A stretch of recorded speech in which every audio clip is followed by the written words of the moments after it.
Здраво, драги пријатели, и добре дојдовте во денешната епизода. Моето име е Јосиф Дамјанов и денеска ќе ви зборувам за една многу тема која што ќе ги направи среќни и радосни многу домакинки, а тоа е темата за зимници. И ова прашање го поттикна една моја пријателка која што во комуникација ми даде идеја и ми рече: Јосиф, зашто не зборуваш за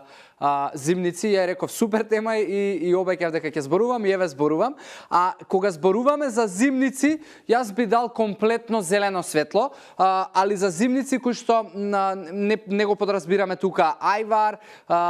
и можеби некои како да ги кажам, слични намази кои што ги имаме во теглија, кои што подлежат на многу обработка и многу пржање. Она што јас давам зелено светло се зимниците кои што доаѓаат во теглија, али се закиселени, познати како туршија, како кисела зелка, како корнишони и така натаму, од причина што тоа е еден стар и добар начин на конзервирање на зеленчукот и начин како да не направите целосно уништување на нутритивната вредност која што ја носат зеленчуците, затоа што кога вие конзервирате на таков начин зеленчук, она што често се прави, се додава сол, се става алкохолен оцет и кога се случува тоа, практично се случува една ферментација во текот на стоењето на зеленчукот во таа смеса и се креираат бактерии покрај создавањето и реакциите со млечната киселина се создаваат бактерии кои што всушност кога ќе ги внесеме во дигестивниот систем се одлични да ги имаме и практично се еден тип на пробиотици, бактерии кои што секако ги имаме и се зголемува флората во нашиот дигестивен систем. И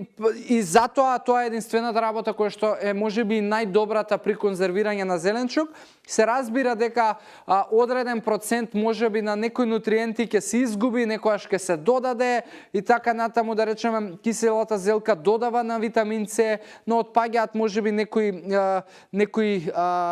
грамажи, милиграмажи на одредени други нутриенти, али како и да е супер одлична опција да јадете зеленчук во текот на зимата. Она што е негативниот ефект на зимницата е што содржи многу натриум поради солта која што се додава при конзервирањето, а знаете дека вишокот на натриум може да биде причинител и е убиец на калциум. Затоа можеби луѓе кои што имаат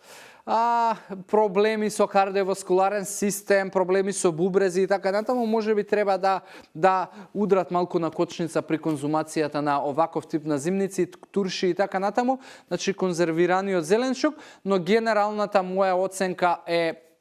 супер. Јас давам зелено светло за зимницата и Дона, слободно продолжи да си ја користиш и да ја имаш на твојата трпеза. Така да, дечки, доколку ова ви израдува, драго ми е, слободно споделете и со некој од вашите мајки, баби оваа епизода да направат што повеќе зимница за овој период кој што ни следи. Јас тука за денешната епизода завршувам, се одјавувам, ви посакувам здрави животни навики и убав ден. Чао, чао!